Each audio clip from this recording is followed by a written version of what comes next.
60 రోజుల్లో మీతో ఇంగ్లీష్ అద్భుతంగా మాట్లాడిస్తాం. వెంటనే కాల్ చేసి జాయిన్ అవ్వండి. ఆంధ్రప్రదేశ్లో కూటమి ప్రభుత్వం ఏర్పడి ఏడాది దాటిపోయింది. ఈ ఏడాది కాలంలో ఎగుడు దిగుడులు కొన్ని ఉండొచ్చు. ప్రభుత్వం అనుసరిస్తున్నటువంటి విధానాలపైన పాజిటివ్, నెగెటివ్ ఏదైనా కానీ ఒపీనియన్ ఏర్పడడానికి ఒక అవకాశం ఉండొచ్చు. అలానే స్వయంగా ఆంధ్రప్రదేశ్ సీఎం ముఖ్యమంత్రి ఆ కూటమి పక్షానికి నాయకత్వం వహిస్తున్నటువంటి చంద్రబాబు నాయుడు కూడా కూటమి పక్ష సమావేశాల్లో కొంతమంది ఎమ్మెల్యేలకి వార్నింగ్ ఇచ్చారు, సున్నితంగా హెచ్చరించారు. ప్రజల్లోనే ఉండాల్సిన అవసరం ఉంది, అసంతృప్తి పెరిగితే ఒక్కసారి వన్ టైం ఎమ్మెల్యేగానే మిగిలిపోతారు అని ఆయన వార్నింగ్ ఇచ్చినటువంటి సందర్భాలు కూడా ఉన్నాయి. ఇప్పుడు తాజాగా ఒక సర్వే రిలీజ్ అయింది. సెఫాలజీ గురించి, ఎలక్షనీరింగ్ గురించి, ఎలక్షన్కి సంబంధించినటువంటి అంశాల గురించి మనం మాట్లాడడం లేదు, కానీ ప్రభుత్వానికి సంబంధించి ముఖ్యంగా ఎమ్మెల్యేల పైన ఫీడ్బ్యాక్ ఫ్యాక్టర్గా దీన్ని మనం ఎంతవరకు చూడొచ్చు ఒకసారి విశ్లేషించేటువంటి ప్రయత్నం చేద్దాం.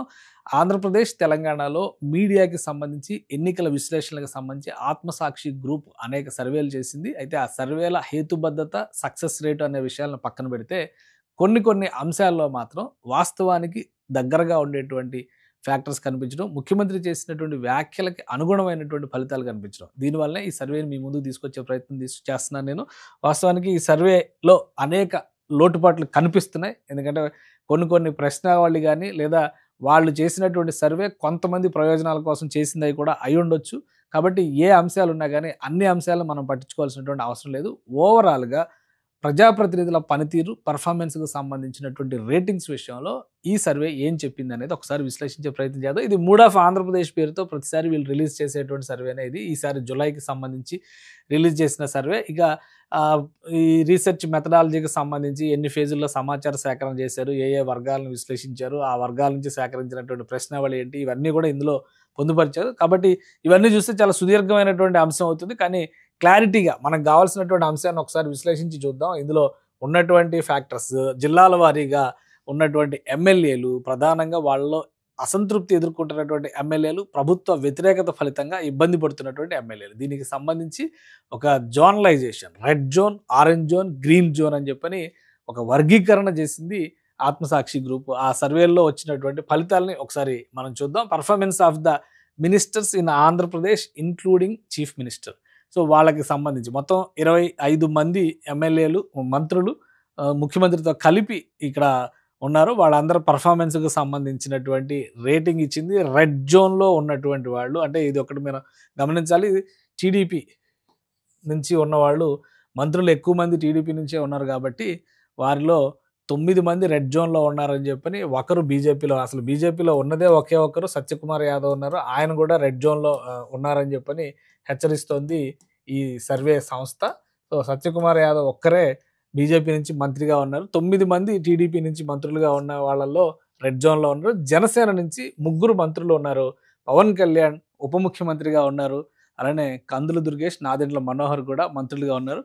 వీళ్ళ 3 కూడా ఎవరు రెడ్ జోన్లో లేరు అని ఈ సర్వే చెబుతోంది. అంటే పవన్ కళ్యాణ్ పర్ఫార్మెన్స్ మీద పదే వైసీపీ నాయకులు రకరకాల విమర్శలు చేస్తున్నటువంటి సందర్భాలు, ట్రోలింగ్స్ చేస్తున్నటువంటి పరిస్థితులు మనం గమనిస్తూనే ఉన్నాం. కానీ పవన్ కళ్యాణ్ కూడా రెడ్ జోన్లో లేరు. ఆయన పనితీరు పట్ల ప్రజలు సంతృప్తిగా ఉన్నారని చెప్పడానికి ఈ సర్వేను ఒక ప్రాతిపదికగా మనం తీసుకొని చూడొచ్చు. ఇక ఆరెంజ్ జోన్లో చూస్తే కనుక, ఆరెంజ్ జోన్ అంటే ఏంటంటే పర్ఫార్మెన్స్ విషయంలో అప్రమత్తత పాటించాలి, కొంత జాగ్రత్త వహిస్తే కానీ ఇంప్రూవ్మెంట్ చేసుకుంటే గ్రీన్ జోన్లోకి వచ్చే అవకాశం ఉన్నటువంటి వాళ్ళు. రెడ్ జోన్లో ఉన్న వాళ్ళు కూడా ఆ ప్రయత్నం చేయొచ్చు, ఎందుకంటే టైం ఉంది కాబట్టి. బట్ ఏంటంటే ఆల్రెడీ వాళ్ళపైన బాగా నెగిటివిటీ వచ్చింది అనేటువంటి అభిప్రాయంతో రెడ్ జోన్లో పెట్టి ఉండొచ్చు. ఆరెంజ్ జోన్లో 2 టీడీపీ మంత్రులు కనిపిస్తున్నారు. ఇక జనసేన మంత్రి ఒకరు ఆరెంజ్ జోన్లో కనిపిస్తున్నారు. వాళ్ళు ఎవరు అనేది స్పెసిఫికేషన్స్ ఇవ్వలేదు. బట్ ఏంటంటే పెర్ఫార్మెన్స్ అనాలిసిస్లో భాగంగా ఈ విశ్లేషణ చేశారనుకోండి. ఇక గ్రీన్ జోన్లో ఇక్కడ 11 మంది కనిపిస్తున్నారు టీడీపీ మంత్రులు, బహుశా ఇంక్లూడింగ్ సీఎం అనుకుందాము. అలానే జనసేన పార్టీ నుంచి ఒకరు గ్రీన్ జోన్లో కనిపిస్తున్నారు. ఒకరు సేఫెస్ట్ పర్సన్ అనమాట జనసేన నుంచి. ఇక బీజేపీకి ఒకరే మంత్రి అన్నాం కాబట్టి ఈ 2 కూడా జీరోలే ఉంటాయి. అయితే ఇక్కడ ఒక చిన్న లాజిక్ ఏంటంటే, మొత్తం ఆంధ్రప్రదేశ్ క్యాబినెట్లో ఉన్నది ఇంక్లూడింగ్ చంద్రబాబు నాయుడు 25 మంది మంత్రులు ఉన్నారు. ఒక సీటు ఖాళీ ఉంది, అది ఎవరికి ఇస్తారనే దాని మీద క్లారిటీ లేదు. కాబట్టి ఇప్పుడు ఈ లెక్క ప్రకారం చూస్తే ఇక్కడ 21 మంది టీడీపీ మంత్రులు ఉండాలి. ఎందుకంటే ఇది 11 + 9 20 + 2 22 చూపిస్తున్నారు. ఇక్కడ ఇద్దరినే చూపిస్తున్నారు, ఇక్కడ ఒకరిని చూపిస్తున్నారు. బీజేపీ ఇది కలిపి చూస్తే వీళ్ళిద్దరు కలిపి 4 ఉండాలి, వీళ్ళు 21 ప్లస్ ఇది కదా, కానీ లెక్క ఏదో ఎక్కడో తప్పినట్టుగా ఉంది. సో అందుకనే నేను ఒక క్లారిటీ ముందే ఇచ్చాను. ఇది ఈ సర్వే సంస్థలు వాళ్ళ క్లయింట్ల అవసరాలకు అనుగుణంగా అభిప్రాయ సేకరణ జరపడం, వాళ్ళకి ఆ ఫీడ్బ్యాక్ ఇవ్వడం అనేది సహజంగా జరిగే ప్రక్రియ. ఇప్పుడు ఎన్నికలు లేవు, ఏమీ లేవు. బట్ ఏంటంటే 1 ఇయర్ పర్ఫార్మెన్స్ మీద బహుశా ఆత్మసాక్షి గ్రూప్ చేసినటువంటి సర్వే రిపోర్ట్ ఇది. దాని కింద మనం చూడాల్సి ఉంటుంది. మనం ఇందులో అలర్ట్గా చూడాల్సినటువంటి అంశం, మ్యాచ్ అవుతున్నటువంటి ఫ్యాక్టర్ ఏంటంటే ఆంధ్రప్రదేశ్ సీఎం చంద్రబాబు నాయుడు అలానే కూటమి పెద్దగా ఆయన చేసినటువంటి హెచ్చరిక, కొంతమంది ఎమ్మెల్యేలు నియోజకవర్గాల్లో అందుబాటులో ఉండడం లేదు, వాళ్ళు కనుక ఇలాగే వ్యవహరిస్తే పర్ఫార్మెన్స్ని ఇంప్రూవ్ చేసుకోకపోతే 1 టైం ఎమ్మెల్యేగా మిగిలిపోతారని హెచ్చరించారు. కాబట్టి ఇక్కడ కూడా చాలామంది పైన అసంతృప్తి ఉంది అనేటువంటి ఒక డేటా ఇచ్చారు. ఆ డేటాను మ్యాచ్ చేసే ప్రయత్నంగా మాత్రమే మనం దీన్ని అనలైజ్ చేస్తున్నాం. కాబట్టి ఇది స్టాండర్డ్ కాదు, ఈ పారామీటర్ ఆధారంగానే ఫలితాలు వస్తాయని చెప్పడానికి ఆస్కారం లేదు. పైగా ఆత్మసాక్షి గ్రూప్ ఆంధ్రప్రదేశ్లో, తెలంగాణలో ఇచ్చినటువంటి రిజల్ట్స్, ప్రీ పోల్ సర్వేలు, ఎగ్జిట్ పోల్ సర్వేలు ఫెయిల్ అయినాయి. ఇది క్లారిటీ కోసం నేను చెప్తున్నాను. సో ఇక్కడ ఈ విషయాలు మనం పక్కన పెట్టేసి చూస్తే కనుక ఓవరాల్గా శాసనసభ సభ్యులకి సంబంధించినటువంటి డేటా విషయంలో ఎలాంటి ఇవి ఇచ్చారో అవి కూడా మనం చూద్దాము. సో ఇది ఈ మినిస్టర్స్కి సంబంధించి ఒక ఫైనల్ ఫిగర్స్ ఇక్కడ ఇచ్చారు. నంబర్ ఆఫ్ మినిస్టర్స్ మనం చెప్పింది 25 మంది, వాళ్ళు ఇచ్చిన డేటా కూడా 25 మంది ఉన్నారు. యాంటీ ఇన్కంబెన్సీ, వ్యతిరేకత ఎదుర్కొంటున్న వాళ్ళు 10 మంది కనిపిస్తున్నారు అన్నారు. ఇక్కడ అసంతృప్తి కనిపిస్తున్న వాళ్ళు 3 కనిపిస్తున్నారు. ఈ వ్యతిరేకతకి అసంతృప్తికి వాళ్ళు పెట్టుకున్న పారామీటర్స్ ఏంటనేది క్లారిటీ లేదు. కాకపోతే ఏంటంటే ఆ డివిజన్ చేశారు కాబట్టి ఆ నంబర్ మీకు చెప్తున్నాను. ఈ డివిజన్లో, ఇక్కడ చేసినటువంటి డివిజన్లో ఒక నంబర్ తేడా వస్తుంది, ఏ పార్టీది ఏది అనేది విషయంలో. ఎందుకంటే తెలుగుదేశం పార్టీ తరపున ముఖ్యమంత్రితో సహా ఉన్నది 21 మంది మాత్రమే మంత్రివర్గంలో ఉన్నారు. ముఖ్యమంత్రితో కలిపి తెలుగుదేశం పార్టీ నుంచి 21 మంది ఉన్నారు, జనసేన పార్టీ నుంచి 3 ఉన్నారు, అలానే బీజేపీ నుంచి 1 ఉన్నారు. సో మొత్తంగా 25 మంది అనేది నంబర్ క్లియర్ అయింది. ఆ నంబర్ ఇక్కడ వాళ్ళు కూడా అదే చెప్పారు. బట్ ఫిగర్స్ కొంచెం ఏదో తేడా అయినట్టుగా ఉన్నాయి. అవి ఒకసారి ఆత్మసాక్షి గ్రూప్ చెక్ చేసుకోవాలి. ఇక ఎమ్మెల్యేస్ పర్ఫార్మెన్స్కి సంబంధించి కూడా సేమ్ డేటా ఇచ్చారు. ఇందులో ఉన్నటువంటి డీటెయిల్స్ని కూడా ఒకసారి మనం చూద్దాం. ఎమ్మెల్యేస్కి సంబంధించిన పర్ఫార్మెన్స్ విషయంలో రెడ్ జోన్, గ్రీన్ జోన్ కేటగిరైజేషన్స్లో ఎవరెవరు ఉన్నారు అనేది ఇంక్లూడింగ్ మినిస్టర్స్. మళ్ళీ ఇందులో మినిస్టర్స్ను కూడా ఎమ్మెల్యేగానే వాళ్ళ నియోజకవర్గంలో ఉన్నటువంటి అభిప్రాయాల ఆధారంగా మినిస్టర్స్ పైన కూడా వీళ్ళు ఒక ఎస్టిమేషన్ వేశారు. రెడ్ జోన్లో 54 మంది టీడీపీ ఎమ్మెల్యేలు ఉన్నారు. ఇందులో ఇంక్లూడింగ్ సీఎం కూడా అనుకుందాం మనం. ఎందుకంటే వాళ్ళు అదే చెప్తున్నారు కదా, నియోజకవర్గంలో సీఎం గారి పైన అసంతృప్తి ఉందా, వ్యతిరేకత ఉందా, అది కూడా వాళ్ళు పారామీటర్ గా తీసుకున్నారు. జనసేన పార్టీ నుంచి 21 మంది రెడ్ జోన్లో ఉన్నారు, బీజేపీ నుంచి 4 రెడ్ జోన్లో ఉన్నారు. సో ఇది అన్ని పార్టీలకు కూడా ఒక వార్నింగ్. చంద్రబాబు నాయుడు గారు చెప్పినటువంటి మాట కూడా, అసంతృప్తి పెంచుకుంటే నియోజకవర్గాల్లో ఇబ్బంది పడేది మీరే, 1 టైం ఎమ్మెల్యేలుగా మిగిలిపోతారు అనేటువంటి హెచ్చరికలు ఉన్నాయి. కాబట్టి ఈ నంబర్స్ చూసినప్పుడు బహుశా అధికార పార్టీకి, అధికార కూటమికి కూడా అటువంటి ఇన్ఫర్మేషన్ ఉంది కాబట్టే సీఎం గారు ఒక వార్నింగ్ ఇచ్చారని చెప్పని అనుకుంటే కనుక, ఆరెంజ్ జోన్లో ఉన్న వాళ్ళు 22 మంది టీడీపీ నుంచి ఉంటే 3 జనసేన పార్టీ నుంచి ఉన్నారు, 1 బీజేపీ నుంచి ఉన్నారు. ఇక గ్రీన్ జోన్లో ఉన్నవాళ్ళు 59 మంది టీడీపీ నుంచి ఉంటే 4 జనసేన పార్టీ నుంచి ఉన్నారు, 3 బీజేపీ నుంచి ఉన్నారు. సో ఇది మొత్తంగా నంబర్స్ చూస్తే కనుక మనం అది కూడా మ్యాచ్ చేసి చూడాలి. బీజేపీ ఎమ్మెల్యేలు 8 మంది ఉన్నారు, ఇక్కడ 21 మంది వీళ్ళు ఉన్నారు. సో మొత్తం 135 మంది టీడీపీ ఎమ్మెల్యేలు ఉన్నారు.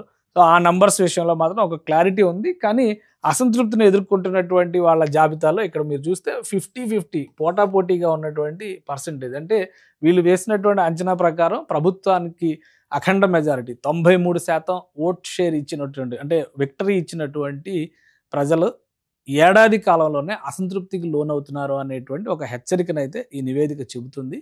దీని ప్రాతిపదికలో ఉన్నటువంటి లోపాలు, ఇతర అంశాలు పక్కన పెట్టి చూస్తే ఈ హెచ్చరికని ప్రభుత్వ పక్షాన ఉన్న వాళ్ళు పాజిటివ్గా తీసుకోవాల్సినటువంటి అవసరం ఉంది. నిజంగానే అటువంటి స్థితిగతులు, పరిస్థితులు ఉంటే కనుక నియోజకవర్గాలపైన మరింత ఫోకస్ పెట్టాల్సిన అవసరం ఉంది. ముఖ్యంగా ఎమ్మెల్యేలు తమ పనితీరుని ఇంప్రూవ్ చేసుకోవాల్సినటువంటి అవసరం కనిపిస్తుంది. మంత్రులకు సంబంధించి రెడ్ జోన్లో ఉన్నటువంటి వాళ్ళ సంఖ్య పర్సంటేజ్ పరంగా చూస్తే తక్కువగానే కనిపిస్తుంది.